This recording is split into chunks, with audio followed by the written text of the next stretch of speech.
Yeah, you can. So yeah. Mandela Effect. So this all goes back to Ken Anthony texting Rachel Reenstra. It sounds like we've either had a relationship because there's the whole podcast right now, and maybe this could be the name of the podcast is texting. Texting. Yeah. Because it's like you talked about Waze, we talked about the sex bot, and now we're talking. Well, let's put it this way, okay?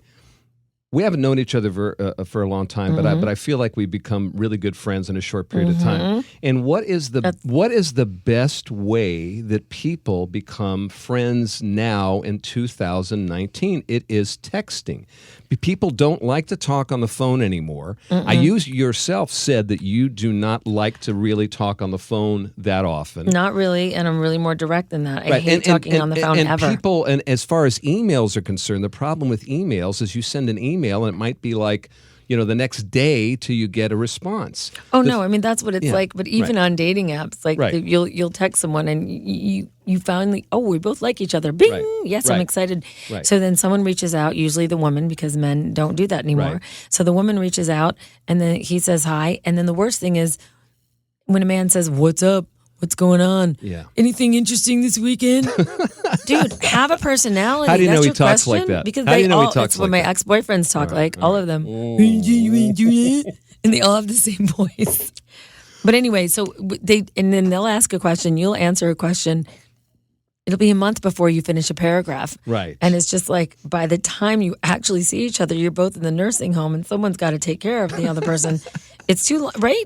Because exactly, no one responds. Exactly right. But the thing about texting, especially in 2019, is that it's interesting how people text back. So there are some people that are like text right away, and others that'll like, you'll text something, and like an hour and a half later, it'll be like the answer. Not even an hour and a half later. It might be 2 days later. And a lot of the times, like, I'll get a text, and I might have gone to a party the night before and given out hypothetically, this never happened. I'm saying happens. If it might have. Never I've read it on Google. It might happen. Right. If you accidentally, but on purpose, give your phone number out, and you might have just got your business card. So I mean, it's literally like you're throwing them to the wind. See, that's the other thing. Take this, take this. Who gives out business cards anymore? It's all, if I get your number, it's like, boom. That's it. It is true. Right. But do you remember the app called Bump? It was one of the first apps ever. And when you met someone, all you had to do was bump your phone to their phone. There was no like, you're a droid, I'm a phone. And the instant you bumped, they got your information and you didn't have to exchange cards. That would be the best. But then Bump is used as something else. It just went away. It became Bumble. And they were bumping in different ways. Yeah. But, I mean, the point is I did give my number out and maybe a few times. So I'll get a text the next day or 2 days later. You don't know who it is. I don't. But they'll pretend that we're best friends because maybe I acted that way that night. I don't know. Hypothetically. And you do act like a guy sometimes. So they'll text me and one of the texts will be like, "Hey." And it's like from an 81310. And so I text back, "Hey." I'm hoping, and you're like, "So, are we going to do that?" And you're like, "Oh man, how do you respond to that?" How do you? Yeah, because you don't want to hurt their feelings. Right. And then, sometimes I like to be the yes and person. Like, yes, we are. We are going to do that. Yeah. When are we going to do that? And how do you spell your name? You know what I mean? It's like you throw that in there. That's the really good way. But if their name is if their name is Bob, but if their name is Jim or Bob, you feel a little weird. Okay, and you're like, I thought Bob, like Robert. Yeah. Oh, Robert. Then, So there's a way of getting around that. I just am completely honest, but I still offend every single person when they text me and they're like, "But you've never offended me. The only thing that you've offended me with, emojis. There's two things: emojis and the Waze things. It's kind of like." Are you offended that I send you a picture of where I am? Here's what it is, Rachel. It's like all you have to do is just say, "Okay, I'm going to be there at blah blah blah," and then you hit the car in front of you, and you're not supposed to text while you drive. I'm going to believe you. Why? That's stupid right there. Mandela Effect. Okay. Now I know this could go on forever, but we really do want to kind of wrap up this 30-minute first podcast that Ken and Rachel, who knows what we're going to call it, are doing.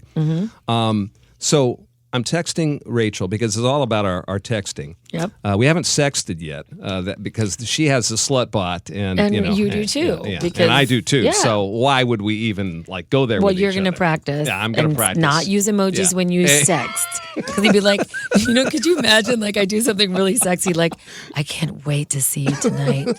Oh my God, just to have your tongue on my neck.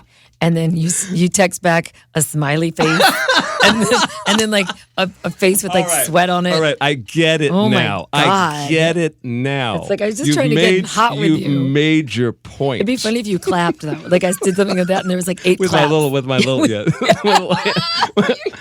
the hands up. They can't see you. But that could mean a hand job. It's true. Like the woo. All right, all right. So the hands up. The hands up. We are drinking White Russians as we're doing this, so which we found out what that meant. We found out what it meant, vodka. So I have to wrap it up with this because one of the things that in our texting, this Mandela Effect came up, and I did not know what that was. Now, please forgive me for not knowing. How did it even come up in our conversation? Because it's not like you say something and I'm like, Mandela Effect. I don't know. We'd have to look at one of the 700 texts that we've done. Yep. When he started using his words, yes, oh my gosh, when I started using my words, there was a lot more actual sentences. There's sentences, and so anyway. The Mandela Effect. What do you remember about it? Because you keep saying it over and over. I said to you, what is this? And you said, well, I've been researching this for years. There are things that in general culture you believe, like Sally Field said, you like me, you like me, you really like me. You like me right now. You like me. Things that we believe are accurate have changed. And the reason they call it the Mandela Effect is because people felt that Nelson Mandela died at a certain age or a certain time, and that's not accurate. Is that correct? That's kind of right. The Mandela Effect is a phenomenon where a large number of people have a false memory about an event or a fact. I would not call it a false memory. Okay. But Nelson Mandela's death in 2013 was the event to spark a bunch of people saying, wait a minute, I remember seeing his funeral on TV, I'm one of them. In what year? For us, it was like in the 80s. Yeah. Right. That he died in prison. Okay. And whenever I say that, this is everyone's response. Well, he didn't. He didn't. Okay. He didn't. And I go, I know that. Right. There's not. So just he died me. in 2013. That's accurate. That's accurate. Wow. Yeah, but people claim that they recall news clips and TV coverage of his funeral. Okay. But that's not what happened. But why do so many people remember that? Right. So, obviously we know what happened. He was released from prison and blah, blah, blah. It kind of annoys me. It's called the Mandela Effect because there's so many Mandela effects that are way more relatable than that one. Well, you mentioned the Mr. Rogers, the theme song, and you asked me to sing it. I say it's a beautiful day. It's a beautiful day in the neighborhood. Okay, yeah, I'm not going to sing. No. It's a beautiful day in the neighborhood. A beautiful day in the neighborhood. Okay. Won't you be mine? Or something like that. Would you be mine? Right. Okay. But I think people can probably, if you're over the age of 20. Everyone can agree that it's a beautiful day in the neighborhood. Right. No one would say it was anything different than that. Right. They wouldn't be like, oh, was it beautiful? No. Okay. It was. So now in this Beautiful day in this neighborhood. it's a beautiful day in this neighborhood. So if you Google it or if you look it up on YouTube. Is that what it says now? Wow. Now, people have tried to debunk the Mandela Effect by saying that it's just a case of misremembering all these events or facts. And other people chalk it up to explanations as a parallel universes or merging with other dimensions. But that's not that strange because if you know anything about quantum physics, there's a particle... I don't know anything about quantum physics, Rachel. Do you not? Not much. You said that like you rehearsed that. I don't know anything about quantum physics, Rachel. Well, I mean, I really... What is it you speak of? I mean, I've watched The Big Bang Theory. Quantum physics makes me so happy. Okay, that's called emoji consciousness. It's like, how is he? Well, he's like on the emoji level. I think there should be different levels. And there's the meme level, the GIF level. So if we were to do the Reader's Digest of the Mandela Effect, because I know this is difficult for you. I know it's a long time, but let me just say this. There are 3 things that need to be said. Okay. is it the misremembering of facts? But no, you have to understand that there is a particle accelerator that's 17 miles around. How long is 17 miles? From here to Studio City, most likely. Right, okay. right. That's a long way. Right. And they're bashing particles together, and it's in Switzerland and France. It's called CERN, CERN. It was, developed and built in the 50s and turned on for the first time, bashing. We're all part of the same quantum field, Sure. and that's the proof, Okay, right? yes. So they discovered the Higgs boson particle, and that's called the God particle, and that means that scientists realize we are all affecting each other and part of the same quantum field. Okay. Okay. So having said that, the Mayan calendar, which is the Mayans predicted many, many things in the history of They were also a the world. motorcycle gang. They're but- amazing on motorcycles. That's how I know them.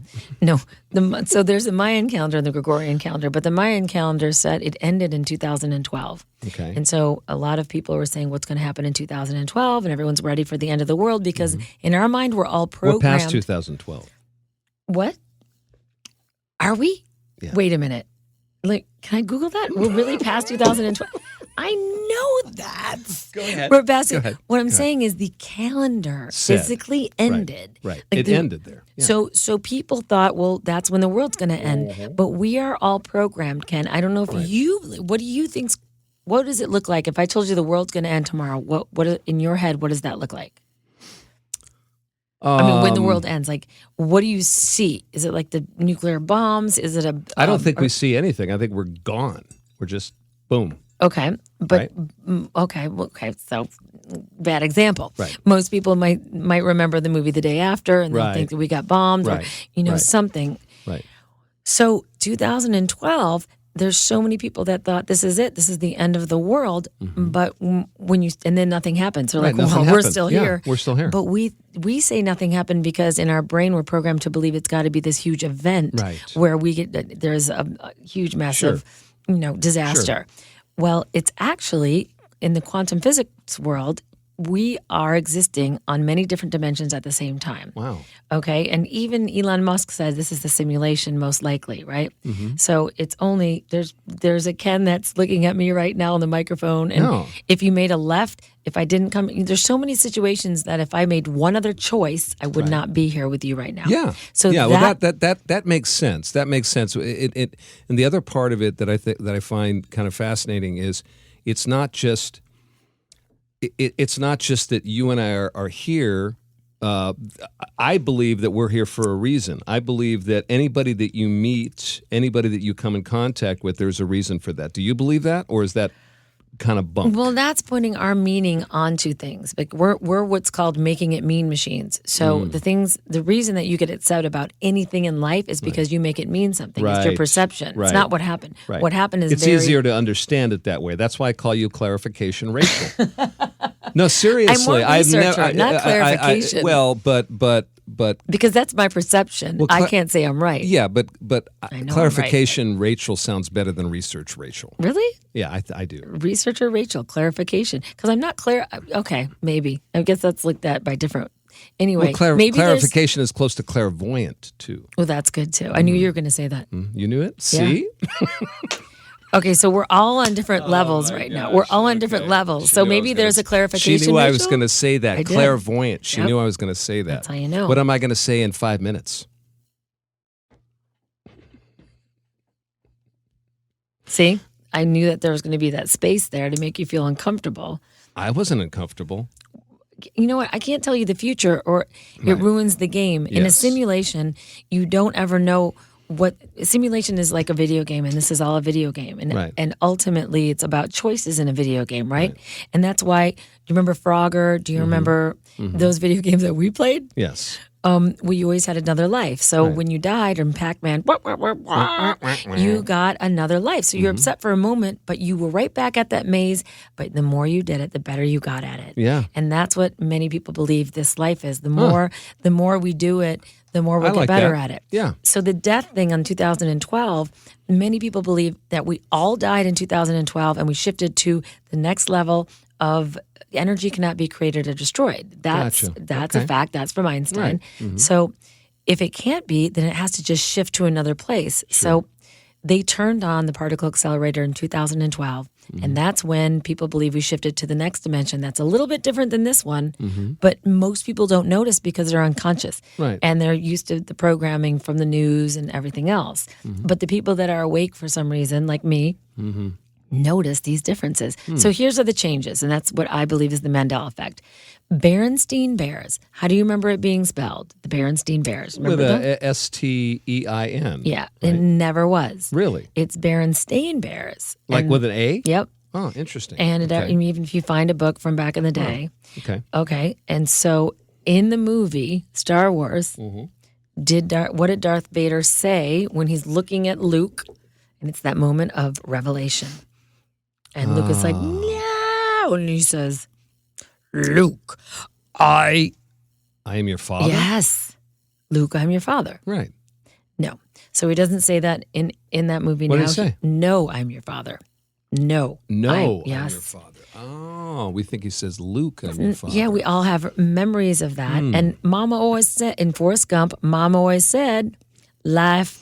It's like a box of chocolates. You never know what you're going to end up with. Thank you. But now it's life was like a box of chocolates. Really? Yes. If I was to Google that now, that's what it would say. Life was like a box of chocolates. Yes. And I told that was the one. Usually, in all these examples, there's one that really gets somebody, and they go, "Oh, no way!" Right. And that one really freaked my friend out, and he had the VHS copy, and he said, "If I put the VHS copy right now in." Because he had a VHS player. Okay. He was going to pay me $100 if it was that. And was it? I got $100. Wow. Yep. So Oscar Mayer, how do you remember that's being spelled? I wish it was an Oscar Mayer wiener. Yep. Mayer. Yes, that's what I remember too. Never was. What? Mayar. Really? Yes. Okay, this is... Look at this one. Okay. Monopoly Man. Oh, yeah. Did Monopoly Man have a monocle or not? No. Okay, well, we're not from the same dimension because he had a monocle in my life. Okay. I couldn't see that. I didn't need my glasses Okay, for mirror, that. mirror on the wall. Who's the fairest of them all? It was. She never said that.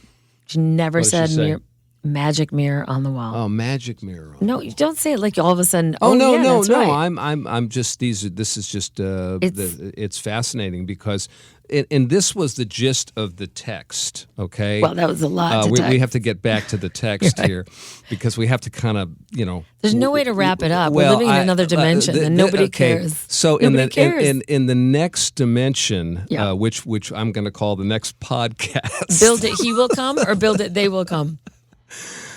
Rachel, this has been Build it, awesome. he will come, or build it, they will come. Build it, they will come. Right? Nope, not anymore. Not in this dimension. There's a million of them. There's so anyway, there's a million of them. The Mandela Effect. We can edit this. Yes, we're gonna. Okay, so what's it? So we're wait, gonna hold on a edit second. this. You just made me explain to you what it is. Yeah. And you've got nothing to say about it but getting to the next point. That's not what you told me. No. You said you got to be honest and real. And so I want to know your feelings about this effect. My feelings about this is did I blow your mind? You blew my mind Ish. then, and you're blowing my mind now. Because I had never heard of this, and you know what's interesting? There are certain words that, believe it or not, and I think you probably believe it. I believe it. I don't even know what it is that yet. at whatever advanced age you are, that you'll hear for the first time. What do you mean? Okay. This is someone that uses emojis. I didn't know you used words. This is fascinating. I can't wait to hear. What is it? What's the words? All right. Did you just practice using words lately? Okay. So, it's exciting. I thought that TENET was pronounced tenets. TENET. TENET. Tenets. It's tenants. It's like, there's certain tenants or certain Tenants that live in the building that got kicked out for being too loud? That's tenants. It's TENET. Okay. Tenets, and I thought it was pronounced tenets. There are certain tenets in this addendum. It's like it's additional facts or tenets. Okay. Is this your Mandela Effect? No. What I'm saying is, do you know? Have you heard that word before? Right? Nope. If it was an emoji, what would it look like? Just give me. No, I'd only speak emoji. Right, what would it? No, physically, if you had drawn emoji. There is no. But you have never. See, I rest my. You have never heard of that word before? TENET? Nope. Tenet. Tenet. Wow. Tenet. It looks Wow. like. See, I just proved my point. That is a word that it's mainly used in legal circles, but I've known that for my entire life, and I always pronounced it tenay. And someone a year ago said it's tenants.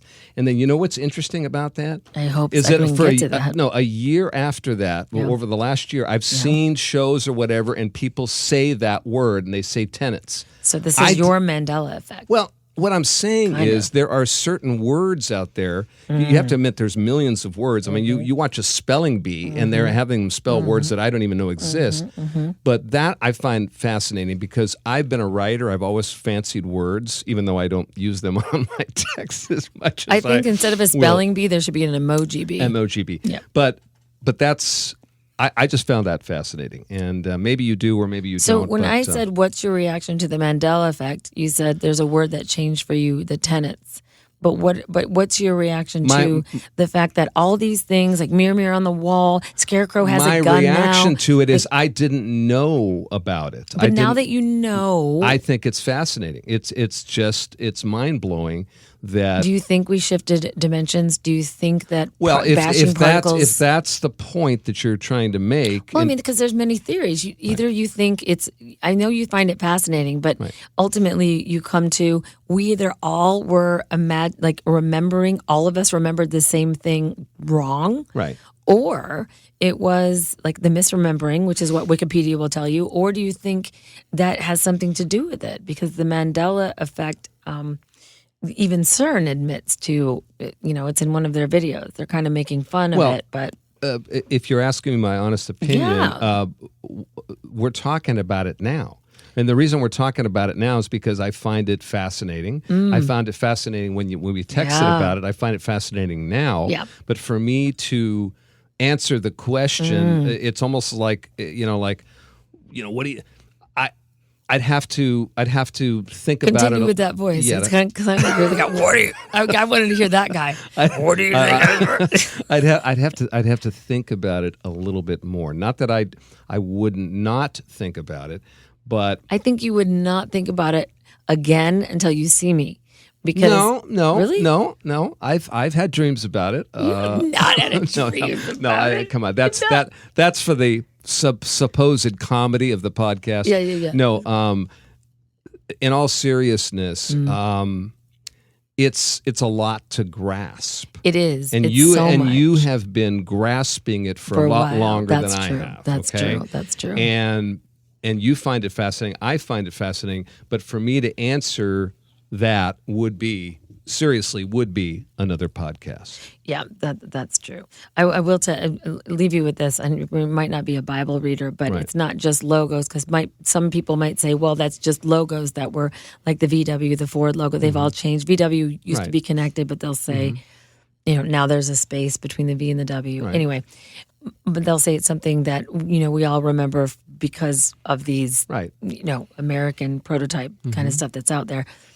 But the Bible, the one verse I memorized was the lion shall lay down with the lamb. It was the first Bible verse I ever memorized. Okay. All right. Now it's the wolf shall dwell with the lamb. Wow. So I thought to myself, well, why do people remember? Because Elvis Presley sings the lion and the lamb, and there's all these paintings of the lion and the lamb. It's kind of when life's going to be perfect again. That's that metaphor, right? So I decided, because it's, for me, if you were to ask me that question, I'd say, I found it so fascinating. I need to know. Well, because I'm not going to answer for you. I'm sorry. Go ahead. No, I was going to say, researcher Rachel. Clarification Rachel. That's what I was going to say. Right. Yeah. So you can't let it go. Let it go. And I don't mean let it go. Negatively. I mean. I want to get to the point. Why is this? Yes. Like most people, and I understand, because when I tell people about the Mandela effect, which I don't do much anymore, because the reaction is. Thank you for sharing. Thank you. The reaction mostly is one of three things. They get mad, like, you're so crazy. Anyway, or I'll blow their mind and they'll go, wow, I didn't know that. Right. So what are you having on your pizza? Like, they literally, you're like, I just told you we're in another dimension. You agreed that you don't remember any of this. Right. And you don't. And then another one's like, well, so what are you going to do? I mean, I still got to pay rent. And you're like, okay, I understand you're in the Matrix. Could you? Same guy. in our next podcast, Same guy. In our next podcast, because I'm assuming, because we have to get to the other part of the Mandela Effect. That's true. Can you do your whole voice like, hey, like this the whole time? Like, hey, what you're doing the whole time? Those are, I call those NPCs. You know what an NPC is? No. A non-player character. So when anyone plays a video game, there are a lot of NPCs. Those are the ones that they have to be there, but they're not really involved. You've met them. And when you meet them, you see them and you're like, I don't really think you're a But person. why do you know they sound like that? The NPCs? Yeah. Well, because they do. Yeah, they just that's my I'm unconscious and I'm just focused on the matrix because I'm focused on what I was programmed to believe to do with my life rather than really research and find out what it all means. Right. So I interviewed a Bible scholar 40 years to find out what she thought about the lion and the lamb. Okay. And Did she talk like that? The NPC? Not at all. No. She was actually very, very schooled, and I kind of would question the witness. You know, rather than like went right out and say, it doesn't say that. I was like, so tell me about that verse. So, 50,000 views on YouTube because people are freaked out about it. So you just found out about the Mandela Effect, but it's a very trending thing. No. And I'm not making light of it. I You're really, awakened you can make light of it. No, I will. Wrapping this up. Yeah, What even though you've been trying to do it for a while. Can you imagine going out with me? You're like, okay, so you know what? Rachel, no, I really had a good time. So you're done with that drink, right? Oh, no, I've been done for like an hour. Yeah, so we should get the check. So, Can we get the check? We got to get the check. I almost hate to ask what we learned from this. Well, look at your notes. 48 Did we cover minutes, everything? But did we cover everything? I thought it was fun. Did you have fun? Did we cover everything in your notes? We covered everything in my notes. What did we have in them? Yeah, my notes. We had the text. It's right there. Oh, here? Yeah, the Did I Mandela take it Effect from was the last one. You took it from me. Slutbot, and then Mandela app, Effect. and then Mandela Effect, and then Chicken Scratch. I have no idea. Yeah. And then I don't know either because I write and it. then Tenet, which I will have to discuss later. We're gonna look it up when we're done. Okay, we're gonna look it up. Okay. I dated Sally Field's ex-husband. Wow. No, only once to find out what he remembered her to say. Wow. You like me, really like me. I took one for the team. That's what you call clarification, Rachel. That's I will research, go Rachel. extra She's mile. going to go the extra mile. Ken, he remembered her to say, you like me, you really like me. Wow. Boom, drop the mic. Wow. We've changed dimensions. We are shifting realities. And in this reality, this podcast goes on for another 3 hours. Now, I want to end it with this. I have to ask you a question. Yes, go ahead. In your life right now, what's something that you would love to shift if you had the power to shift your reality? Because what to me it means is that maybe our reality is more malleable, and maybe what we think about we can create. So, other than ending this podcast, what would you like to create in your life? What would I like to create in my life? Deep thoughts with Rachel Reenstra. Wow. Yeah, it's not like, wow. What'd you have for breakfast? Oh, that was that voice again. That's that voice again. What would I like to create? Do it. Stay tuned for the next podcast. Oh my God, that's not fair. That's you getting out of it. It's you too nervous to go deep. I'm not too Let's nervous be honest to in this go deep. podcast. What would I like to... if I told you that you could actually, in this reality, since it's so malleable, right. and nothing really is real, what would you create? I tell you, it might be a little kumbaya, but I credit it to my dear mother who passed away in 2007, who was the most brilliant woman. Is that it kind of, to paraphrase Rodney King, I wish we could all get along more. Okay. This is not a beauty competition, and I do believe that. I know, but what I'm saying is that there is such a division. There is right now. And I just don't like it. No, it makes everyone anxious. Right. And it continues, and it does affect all of us. Right. So tell me what that picture looks like. So if I just the said... picture looks like I said, maybe it is a little kumbaya. Maybe it is a little bit more... What is it personally in your life? You wake up tomorrow, and I just gave you that. Granted that wish. What does it look like? Well, to be real candid with you, I'm so because we're glad. being candid. Finally, you told me so. I find that that's always been kind of my light, is that, people find that I don't like picking sides or like being... not necessarily, but what I'm saying is I know that conflict exists, But I'll give you a perfect example. Perfect. I want it personal. A perfect Not example. Not kumbaya, the world should get along. And I'm going to mention this in this podcast. Oh, thank God. I'm on KLOS on Saturdays. And after the Kavanaugh hearings, Brett Kavanaugh, he, as you know, he likes beer. And he talked about beer. Yep. I found this bit where it was like maybe 2 minutes of every time he said beer. Hey, do you like beer? Beer, beer, beer. Yeah. And I played it on the air, and I played it into Beer Drinkers and Hellraisers by ZZ Top. Okay? Love it. Fun? Yep. Okay. Yep. My phone starts ringing. Oh, boy. 3 lights. Oh, boy. And I waited. I waited. 2 of the lights go away. 1's still there. 10 minutes later, I answer the phone. Who is this? I go, it's Ken Anthony. He goes, is this at the radio station? Yeah, it's one of the listeners. Calls up. Who's this? Oh, it's Ken Anthony. He goes, did you play that bit about Kavanaugh with the beer? I go, yeah. He goes, what are you, some kind of liberal? Ooh. I'm going, well, what do you mean by that, sir? He goes, well, you were making fun of him. I said, no, I'm not making fun of him. He likes beer. I mean, it's there. It's on YouTube. Right, I mean, come on, you know. And he goes, I just don't appreciate you playing something like that. And I said to him, I go, okay, so well, if you're asking me, I mean, what is your affiliation? He goes, well, I'm Republican and I love Trump, and I think here in LA people are putting him down. It just went on and on. Of course. Okay. Of course. And I said, well, if you really want to know, I'm kind of a liberal Democrat. I said, but I'm not here to fight with you. I'm not here to argue with you. I'm here to listen to you. And he stopped the anger and he said, wow. He goes, hey, man, thank you for listening to me. Oh, I just got chills. No, I he just said, got chills. and it's true. I've told this to other people. He goes, thank you for listening to me. And I said, hey, man, we may not agree, but hey, you listen to the radio station, you like rock and roll. I'm sure there's a lot of things that we do have in common. Boom, that's it. And he thanked me for listening, and boom, that was the end of the conversation. That is beautiful, and that's a really good answer to the question, because it would be tomorrow when you wake up, people listen to each other. But I do that all the time. Wake up? I mean, I had to, We have to wake up. But on Facebook, I don't post political stuff, but I've had a guy who's a friend of a friend. I posted something because I'm a journalist about the guy that got his press credentials revoked because he challenged Trump. He was from CNN. I forget the guy's name. I remember and when he got it back, I said, this is great. I'm a journalist. I think his freedom of speech, blah, blah, blah. And this guy went after me. Of course. And I did the same thing. Yeah. I said, you, my friend, are a friend of a friend. I'm not going to unfriend you. We will agree to disagree. But look, I want to continue the discussion in a positive manner. And he said the same thing. Oh my gosh, Ken, that's so cool. Thank you for doing that.